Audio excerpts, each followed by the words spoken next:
Kde je, že ho nevidím? Koho? Stana. Nepovedal si Connie, že si Stanom? Alebo ho ukrývaš vo vrecku? Nebuď ironická, Mona. A ty nebuď klamár. Ja klamár? Áno. Nazývaš ma klamárom a tým právom si dovoluješ ty nazvať klamárom mňa.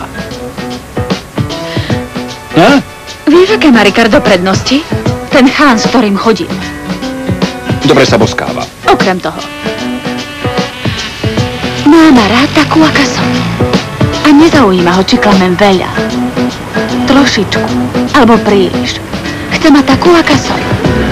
To, čo ty nevieš.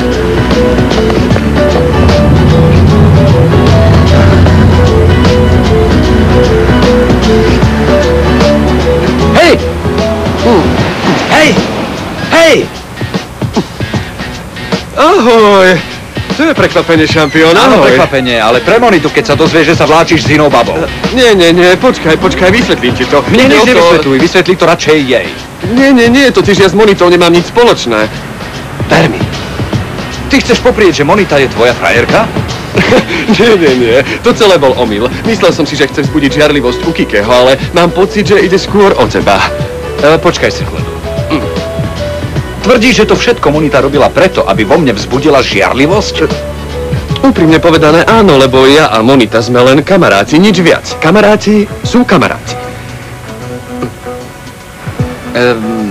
Prepáčte mi, señorita, bolo to nedorozumenie. 1000-krát sa ospravedlňujem. Fakt to hovoríš vážne? Áno, jasné. Ďakujem pekne.